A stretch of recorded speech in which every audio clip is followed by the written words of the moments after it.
mark the words that I do say. Who knows tomorrow could be your day. At last it comes to heaven or hell. Decide which now, do not delay. Come on, my brothers, let us pray. Decide which now, do not delay. Come on, my brothers, let us pray. Decide which now, do not delay. Assalamu alaikum. Still awake, huh? Okay. We didn't bore you to death yet, but we'll work on it, inshallah. Who's the guy with him, though? He's wearing a white jalabiyah, white dress like this. Has a white pillbox cap on his head. And I looked at him and I said, did you become a Muslim? He said, Ashhadu an la ilaha illallah. ليكن يومك للشعب ودادا ليكن حبك للأرض مداد قلم أنت فكم عبرت عنا وبنيت المجد أطوادا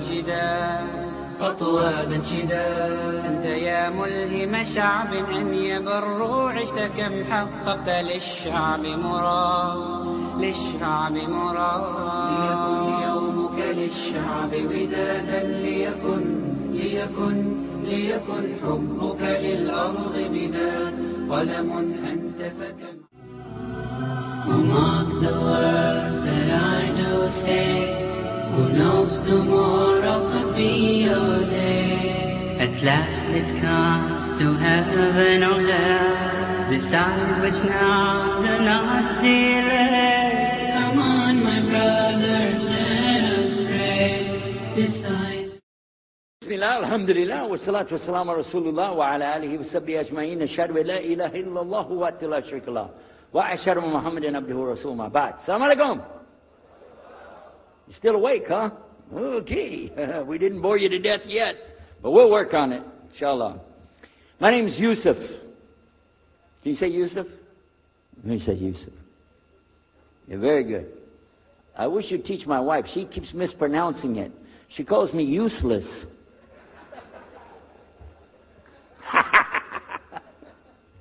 Alhamdulillah. Now, how many of you were in the program today? I was teaching us, trying to teach about how to call the people to Islam called da'wah. How many were there? Okay? All right. I just used an example what I was telling you about. Remember I was telling you when you introduce yourself to somebody, you got to get friendly with them. So I just used an example right there. Because this will disarm the people. This disarm them and make them relax a little bit. Because they're coming to you with things like, how come you Muslims has to kill all the people? What kind of question is that? How come you have to beat your wives? Why does your book tell you that you're the only ones going to go to paradise? So these kind of questions, when they come to you, what are you going to do? So the first thing, as we said in the program, and I hope, by the way, if you didn't join us today, join us tomorrow. Are we continuing tomorrow on the dawah thing or no? Oh, okay. But when we're doing it, you look through the schedule. I'm not going to get into that, but just look through the schedule and join us for this whenever we're talking about the dawah. Because part of giving dawah is you. And if the people aren't buying what you got to say, so you got to soften them up a little bit. Got me? Okay, where are we? The subject tonight is the subject of priests and preachers entering Islam. And often people ask me, we heard about you used to be a priest or something and you came into Islam, so, tell us about it. We want to know, how does that happen? And it's not just Muslims who want to know. Non-Muslims would like to know the story too, because they feel like, you mean you didn't understand? I mean, you were a priest, you didn't understand about Jesus? Come on, man. So, it's a topic that I talk about a lot. The first thing I have to do is clarify a couple of points. I was not a priest. In the English, we use the word priest to mean somebody who is in the Catholic Church.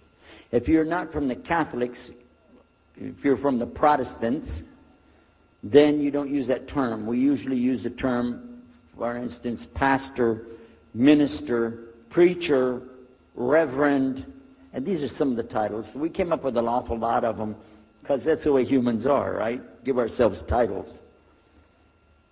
So I was a preacher and a minister of music.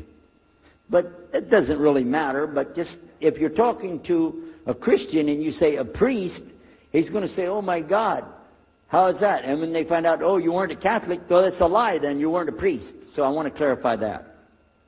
As a matter of fact, I will tell you, in my own estimation, I'm probably the least of the factions within this equation.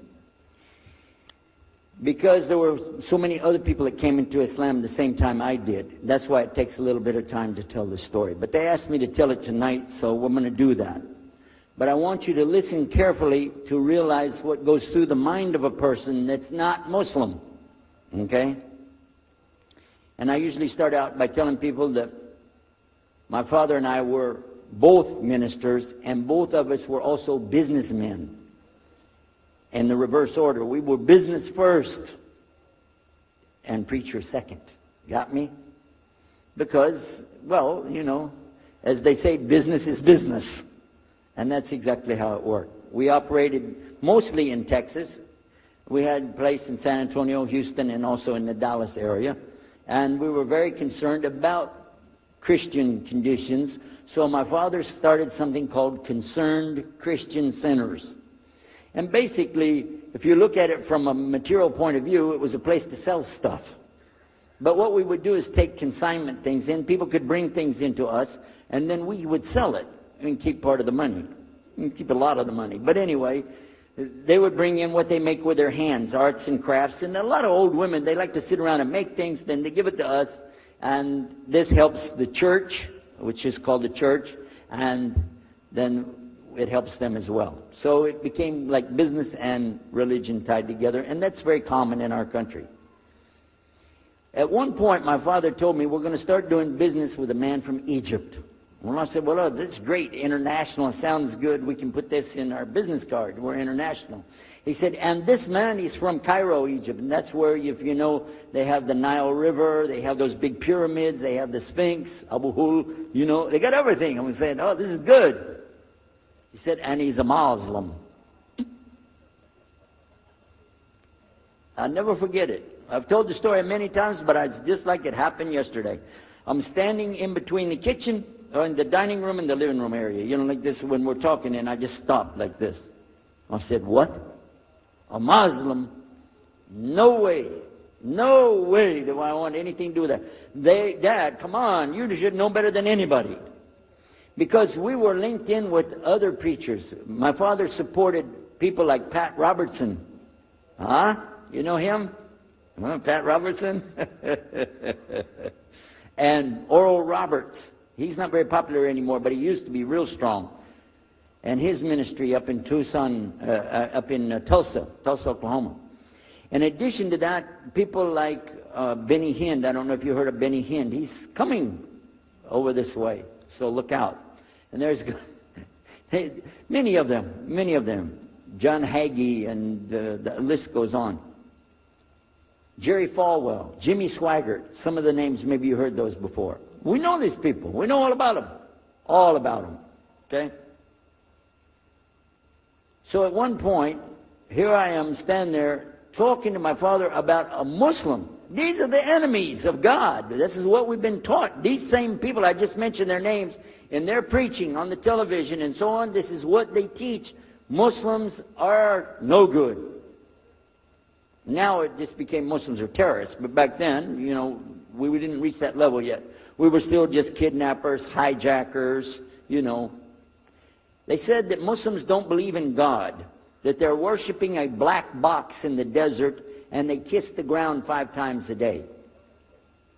Now that's what we know, man. So here's this Muslim going to do business with us. I told my dad, no way, I'm not going to do it. And he insisted. He said, I want you to meet this man. He's very nice. And I said, I don't want to meet him. I never am like this, by the way. But on this case, I said, no, that's one thing I'm going to stand firm against. We're not going to do it. He said, I want you just to meet him. I said, all right, I'll do it for you. I'm going to do it my way. I'm going to go to church. And it's going to be on Sunday. When I come out of the church, I'm going to have my Bible under my arm. I'm going to have the salib. I used to carry a big cross. I'm going to have my cross with me. And I'm going to have my hat that says, Jesus is Lord. And I'm going to have my wife, born-again Christian, with me. And we are going to get this demon, devil, infidel, Muslim, and we're going to show him Jesus. Okay? And this is a true story, by the way. So I got up that morning on Sunday, and I was thinking, oh, man, you know. We went to church.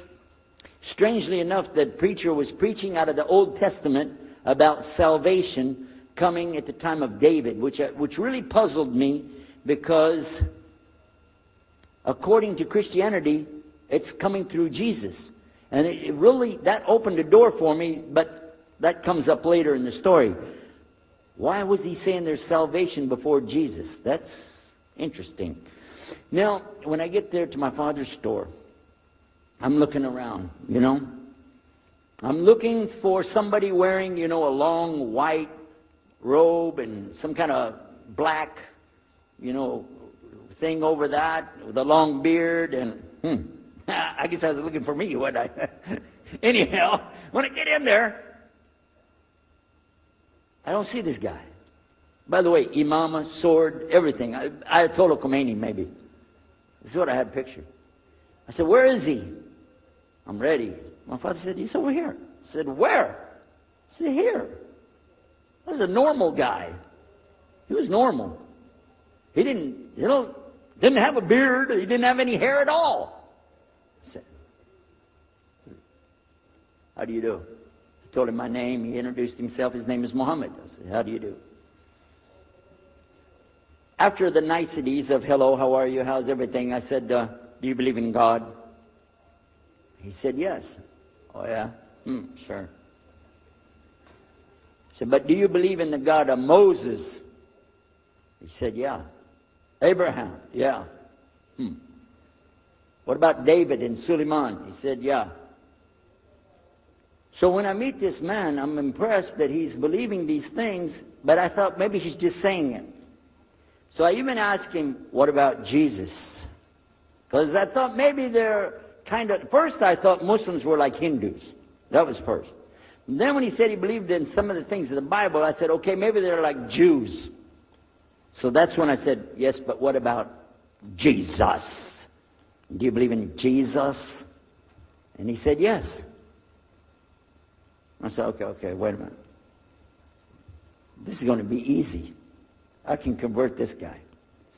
So I agreed that we're going to do business with him.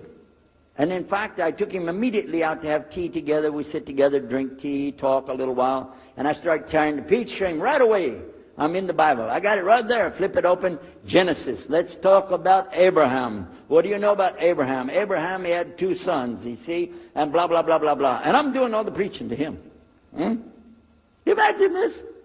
And he sat there. Okay. He's a graduate of Allah's heart. And like this. Get me? You know what I'm saying? Well, it happened that during Ramadan, some of his friends that he was staying with had moved their apartment around or something, and he was going to go stay in the masjid for itikaf in Ramadan. It's normal. We didn't understand. I thought he has nowhere to go, and I told my dad, this man has nowhere to go. And my dad said, no, he's got money. I said, no, he doesn't. Dad, I'm telling you, he has no place to go. I heard him say he's going to go live in the mosque. To a Christian, if you're going to live in the church, ooh, that's the worst. So I said, let me offer that he can stay at our place.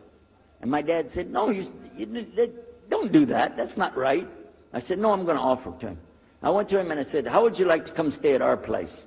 He said, no, I want to go and stay there. I want to stay in the mosque, and it's something good. I said, oh, man, look at this poor man. Oh, my God. He doesn't know, you know. He just... Oh, poor soul. Please come and stay in our house. And he said, no, I can't. I need to go stay over there. I said, I'm scratching his dignity. So I told him, listen, no. I want you to come and you can pay. You can pay money and stay with us. He said, how much? I said, $15 a week, which in America is like nothing. $15 is nothing. I said, and then he kind of hesitated. I said, and we'll pay for all the food. Well, you eat $15 worth of food in one day in America. He said, okay, all right. And I told my dad later, I said, see how I did that? Because now he'll stay with us. He knows he's getting a good deal on the food, and I was making it all about money. Well, I didn't know he wanted to come and stay with us. He wanted to learn about how are Americans and how is the dawah going to be. What do we believe? Especially people who are preaching. So he came and stayed in our house. And I said, well, now that's good. I'll travel with him and go with him in places, and he'll see and he'll learn about Christianity. As we were traveling and working together, we put up tables just like this and booths and things and set things out for people to come and look at them and sell things. And I caught him one time.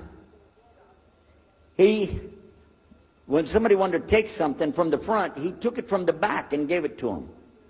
And I looked at him. And then the next time somebody started to take something, he took from the back and gave it to him. I said, hey, Muhammad, we take the stuff from the front because that's the old stuff. The new stuff in the back, just hold it back. You know what I'm saying? This is dated material. Get rid of the junk first. He said, no, I can't. In my religion, we can't sell something unless we give the people the best.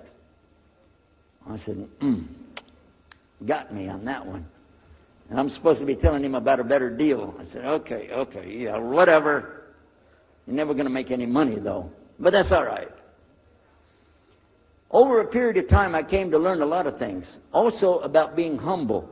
A lot. Because this man was obviously well-educated, very articulate, could really talk about a lot of subjects. In fact, I tried to debate with him about many things, but he was so wise and well-educated that he could see what I was doing, and he would take it easy and let me win every debate. I could win any debate with him if he wanted me to. But if he wanted me to lose, I was going to lose. This was how well he could handle it. Now, what happened, one of the preachers that I knew, another preacher, who used to carry a big cross and walk down the street so people would stop and talk to him about religion, he had a heart attack, and he went to the hospital. So I went to the hospital to visit him, and while I was visiting him, I met another man in the hospital who was in a wheelchair. This gentleman had a problem. He didn't want to talk to anybody. And I told him, let me witness to you. Let me share the message of Jesus with you. So I took out my Bible, and again, I start telling him about a prophet, Prophet Yunus, alayhi salam. And I'm telling them, look at Jonah. He's in the belly of the whale. He's in the sea. He's down there like this, and who knows how long. And suffering like this, you don't have as big a problem as that. And God saved him, so he could save you too. He said, didn't want to talk to me. I asked him, what's your name? He didn't want to tell me. Where are you from? He said, I'm from Venus. So what's that? Well, there is a Venus, Texas, by the way. But he said, he's from another planet. So each time I would go, I would talk to him, witness to him. Finally, one day, he started crying. I was pushing his wheelchair around. I took him down. I rolled him around different places. He started crying one day. He said, I'm going to confess something to you. I need to confess something to you.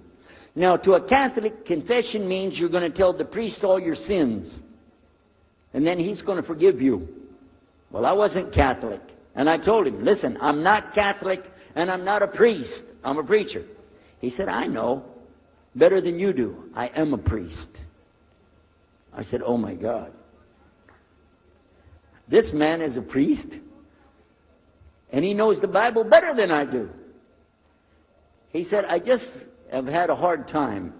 I've been having heart attacks, and I've been having problems and everything, and trying to figure out a lot of things. He said, I'm sorry I took it out on you. I really am. I apologize. And he started crying. And when he started crying, I felt sorry. I hugged him, and I said, it's okay. One day I went to the hospital, and my friend was gone. So I started visiting with the priest. And then it happened one time I went to visit him at the hospital, and he was gone. And I asked him, where did he go? They said he went home. I said, home? He's a missionary priest from South America. How did he go home? She said, I don't know, he's not here. I'm sure his family. I said, he has no family. I know him personally. He has no family. Where did he go? She said, I don't know. We're not responsible for them. I said, well, let me see where he went. You got it in your file? She said, I can't do that. Those are locked up. Nobody can look in the file. And I got in the lady's face and I said, listen to me. This man could die in the street right now, and it's going to be your fault. And you're going to get sued because I'm going to sue you for him. She said, okay, his folder's over there, but I'm not going to watch. And I went over and I looked for it, got address where he went. Sure enough, he was in a place where they put people that have no place to go, a shelter. So I went to the shelter and I found him. He was still on crutches. He saw me, he started crying again. He said, please get me out of here, get me out of here. I said, okay, come live at my house. Now, I told you the story so you can see something. Now look, I have 2 visitors in my house. One is a Catholic priest. The other is a Muslim. And I'm thinking I can get the Catholic priest and convert him to be a Protestant. At the same time, I'm going to catch the Muslim and bring him over to Christianity. High aspirations. But it didn't work. Some strange things began to happen. We would sit around the table at night to discuss what is the Bible and what's the salvation. My father has a Bible. It's called King James Version of the Bible. Most of you probably heard about it, especially any students of Ahmadiyyat or Zakir Naik. You've heard about King James Version of the Bible. But I work out of a different one that I've had since 1953. It's called the Revised Standard Version. And it says in it, King James Version has grave mistakes, grave errors, defects in it. That's what it says. So I began to preach out of mine, which doesn't match. And my father said, no, it's this way. I said, no, it's this way. Now my wife comes up with her Bible from Jimmy Swaggart. It's called The Good News for Modern Man. Right? Totally different. It's written in modern vernacular. You can just, say anything you want to with it. You don't even recognize the Bible anymore. The Catholic priest, he's got another Bible.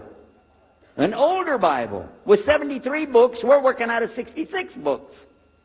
And his is not even the same in the verses. It doesn't match up at all. And I never even knew about this subject until then. And he's saying this, and I'm saying that. My father's saying something else. My wife's on something else. And all the time, Muhammad the Muslim is sitting over there like this.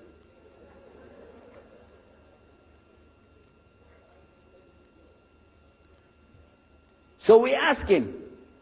I guess it was me asking him. I said, well, how many versions of your book, your Quran, do you have?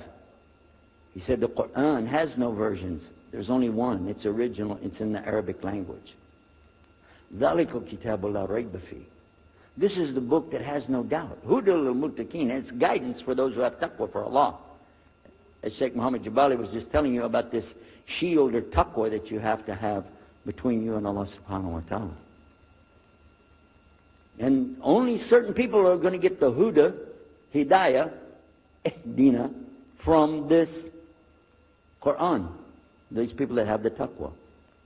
So when he's telling us that the Quran is one, I'm going, huh?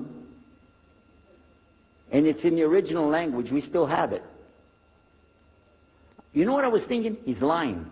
I was sure he was lying because he could see the problem we were having, and he just sat back and made that up. But I don't know Arabic at that stage, so I don't know what to say. Maybe, I don't know. And he left it at that. He didn't try to preach. But it put a big doubt in my mind now about, we got all these books, he's got one, and la rayba fi, no doubt in it. So another time, we had another discussion that came up. Now this time, I went to the other preacher who had the cross. And I was asking him, I want to be able to explain the Trinity. He said, you know the Trinity. I said, yeah, I know. And I know the Council of Nicaea when we had it. But I want to know the way to explain it so a human being can just understand it. I said, okay. It's like an apple. Just take an apple. The apple has a shell around the outside, the skin. Inside is the meat. Inside of that is the seeds. Okay? 3 things, 1 apple. That's the way. I start going back. I'm going to tell this Muslim about the Trinity. But on the way, I remember his arguing with me, his way of debating with me. I said, no, he's going to tear me apart. As soon as I say seeds, he's going to say there's more than one. So it could be 7 or 8 or 9 or 10 gods all rolled into one. No. It's got to be special. It doesn't work like that. Let me go back and try again.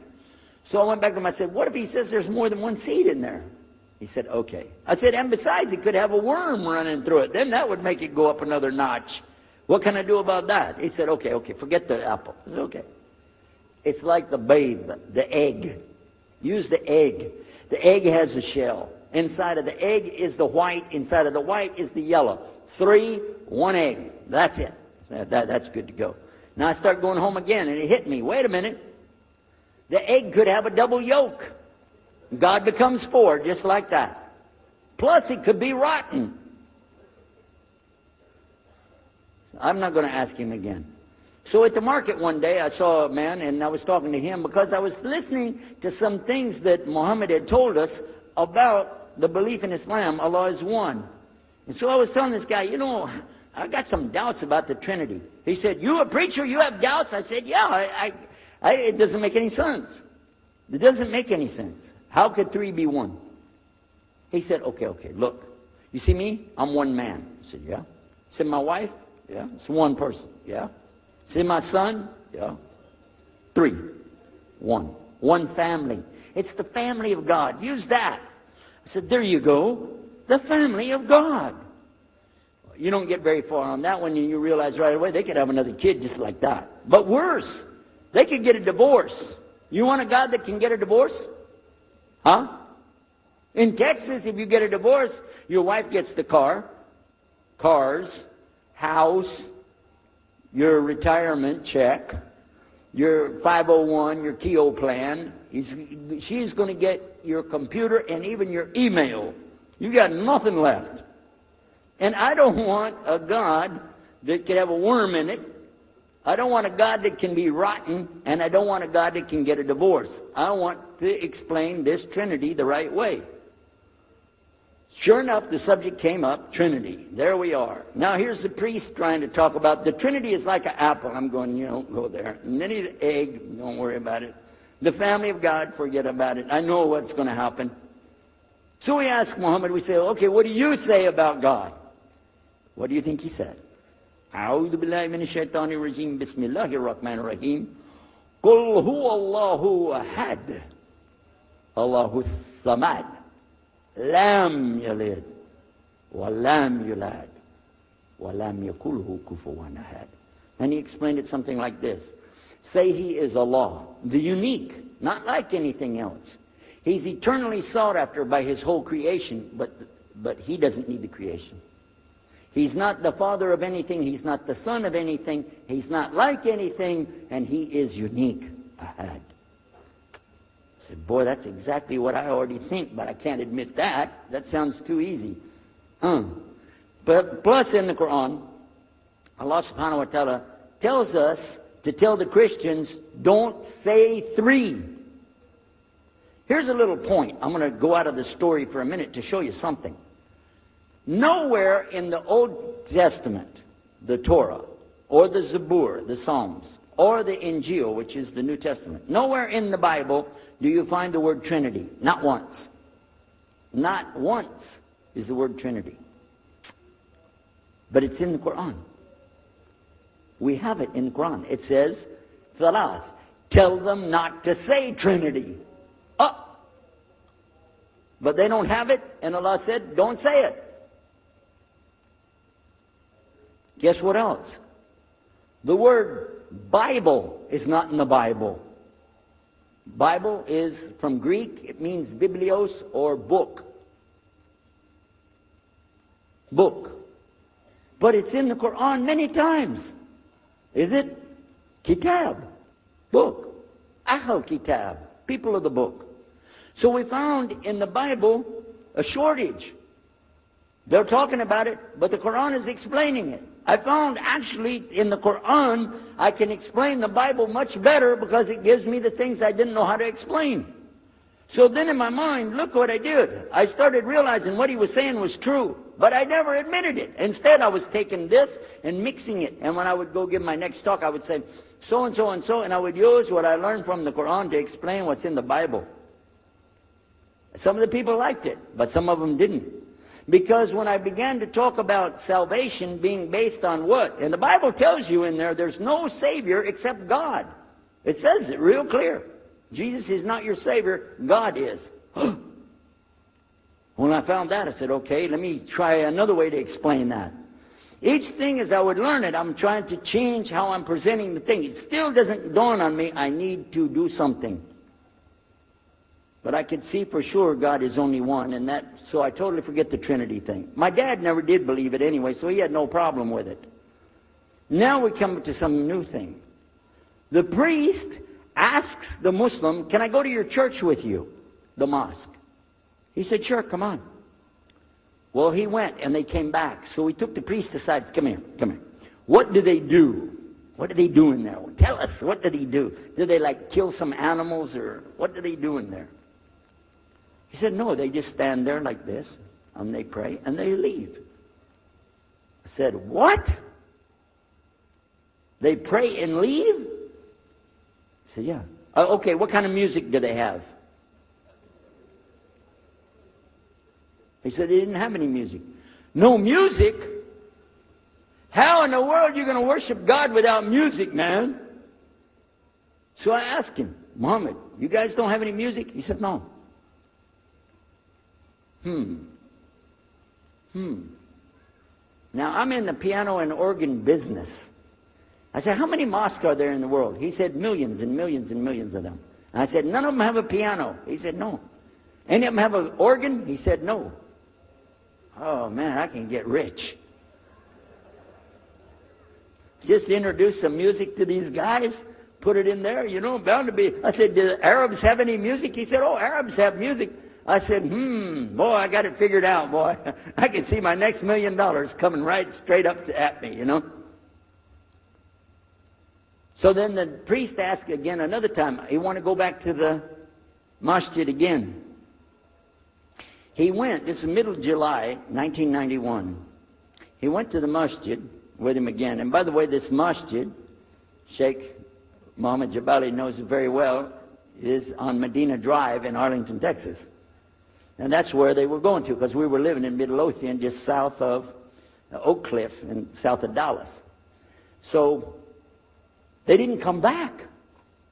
All night we're waiting. What happened? Very late they came back. And when he came in, I looked. There's Muhammad. I recognized him. Who's the guy with him, though? He's wearing a white jalabiyah, white dress like this.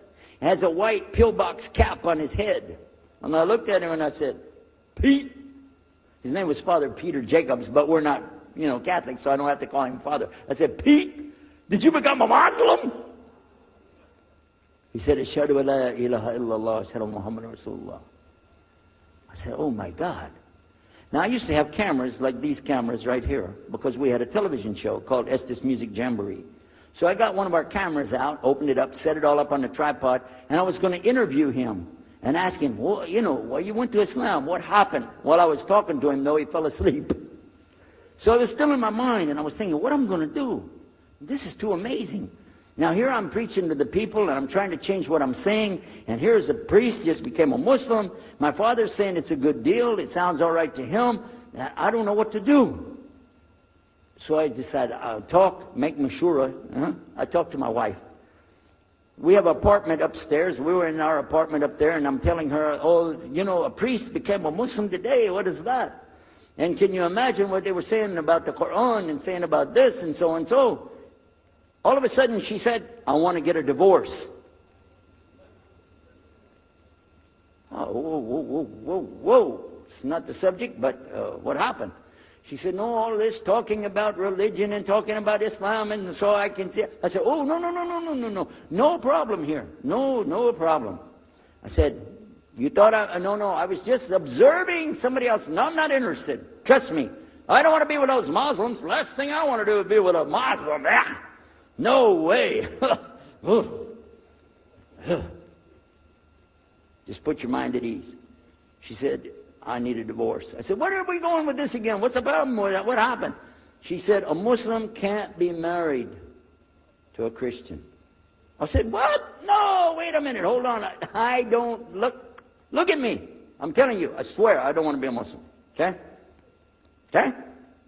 And even if I did, don't you remember what he said? A Muslim man could be married to a Christian woman. It's not a problem. But I'm not saying I won't do. I'm just saying it's not a problem. She said, that is the problem. A Muslim woman can't be married to a Christian man. I want to be a Muslim, so I need a divorce.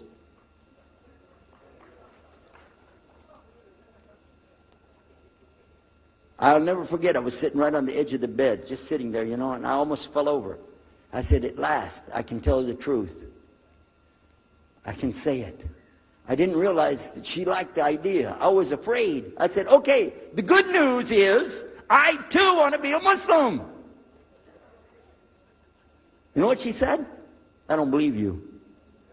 I said, no, really. I was just saying that because, you know, but for sure, just so you know, I want to be a Muslim. I've been thinking about it. I want to be a Muslim. We're both going to be Muslim. Alhamdulillah, it's going to be great. Right? You know what she said? I don't believe you because you're either lying right now or you were lying 5 minutes ago when you said you didn't want to be a Muslim. And either way, I don't want to be married to a liar. So get out.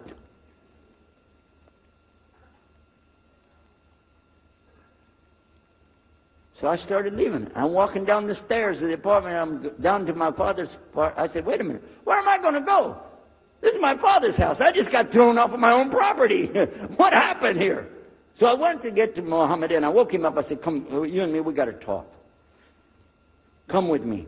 And we went outside the house and we walked those country roads in Midlothian, Texas until the time for the sun to come up at dawn.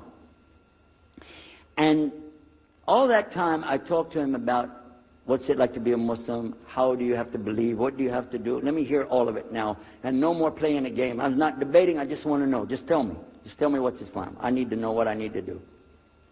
And he told me everything and I realized this is it. I got to make a decision. This is a big deal though. And he told me, okay, this is up to you. You have to go make a choice for yourself. I can't help you. I said, oh my God. So when he was praying Fajr, I decided, I've been watching this man praying this direction with his head on the ground. It's so beautiful to see a man humble himself, put his head on the ground to the Rabbil Alameen. I said, oh my God, let me try that. So I sneaked off somewhere where nobody could see me, illallah. And then I found a place, a board there, you know, and I bowed down on the ground and I put my head down on the ground on that board there. And by the way, I'm pretty good at speaking, especially in prayers. I used to make so long a prayer, they wouldn't let me say the prayer at Thanksgiving because the food would be cold. Okay? So, but I put my head on the ground and only these words came, no more words, just this. Oh God, guide me. That's it. And I was thinking, well, I got to say more than that. Nothing. Oh God, if you're there, guide me. That's it. After a while, I sat up and I looked around. There wasn't any fancy rainbow. It wasn't birds flying around. There was no big signs from above. There was no music, angels, harps, nothing like this. It was just a cloudy day in Texas. But inside, I could realize I had to make some changes. To me, that's what I need to do. There's the problem, it's inside of me. Within a few minutes, it became clear what I needed to do, and I had to develop an idea of how to pull this off. I talked to my wife, I talked to my father, I made a bath, and at 10 o'clock that morning in Midlothian, Texas, I went in front of this man named Muhammad and this new man named Yahya, who used to be the priest, and I said, Ashhadu an la ilaha illallah wa ashhadu Muhammad Rasulullah. Immediately after that, my wife did her shahada. Ashhadu an la ilaha illallah, ashhadu Muhammad Rasulullah. A few months later, my father did his shahada.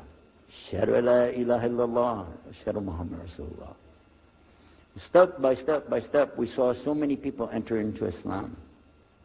We wanted to tell the whole world what is Islam. We wanted everybody to know the real Islam. I said, how could this escape our knowledge? How could we not know about this great and wonderful thing called Islam?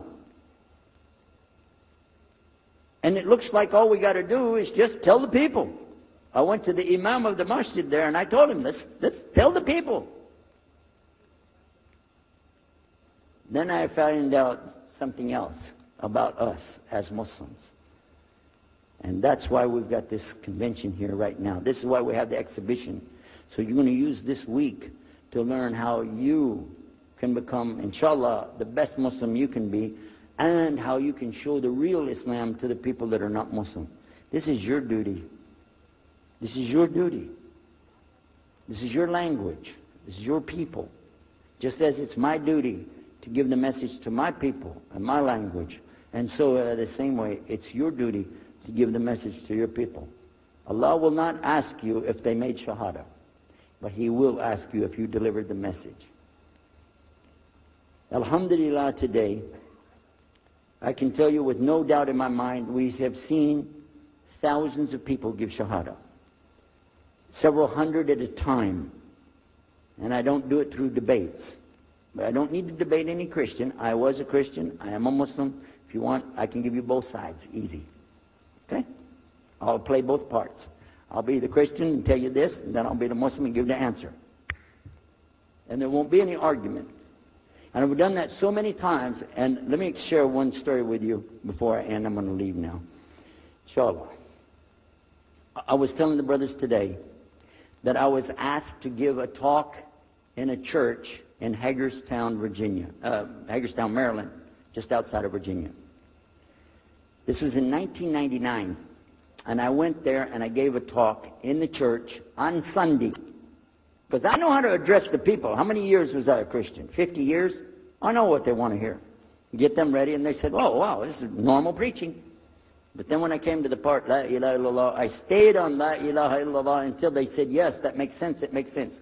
There was one old lady that she was saying yes. Afterwards she said, yes, but I just don't want to do it the way you're telling me. Okay? But guess what else happened?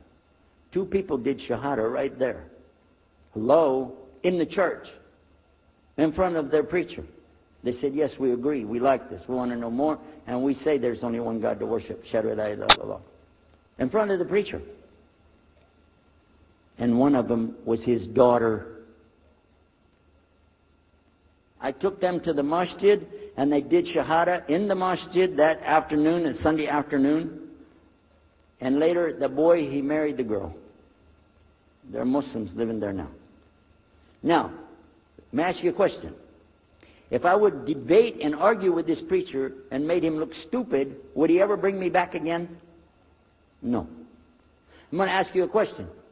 If you were at a place and you saw somebody change their religion to another religion in the temple of that religion, and the father was the priest there, what would you think? Is that man ever going to call me again? Do you think he'd call me again? 3 months later, he called me again. Come back again. We really enjoyed it so much. I said, how's your daughter doing? I want to remind him, see what he's going to say. He said, well, she's doing fine. She likes Islam. It's very nice, lovely. She treats us so good. You know, we're amazed at her personality. We love you guys. Could you please come back again? And I did, alhamdulillah. So I'm just showing you that it's not guidance from me, not guidance from you. It's guidance from Allah. Allah guides whom He wills. Whom He wills. So we ask Allah to guide me, all of us, and all the people. And whoever He guides, they'll be fine. But whoever Allah doesn't guide, they got a problem. Serious problem. Our job here with this exhibition of peace, the vision of Islam, is to do one thing. Communicate the true message. If the people don't want it, that's your choice. That's their choice. You don't have to take it. But it's our responsibility in putting this on, all the scholars that are here, it's their responsibility to tell us what's the truth in Islam and let us see for ourselves. And that's what we're going to try to do through this week. So I need you guys to listen to me. You have to participate. Your side of it. Your side of it is to show up every day. And your side of it is to bring other people. I want you to look at all that blue plastic. Look at the blue plastic back there. You see that blue plastic? The next time we come up here, I don't want to see blue plastic.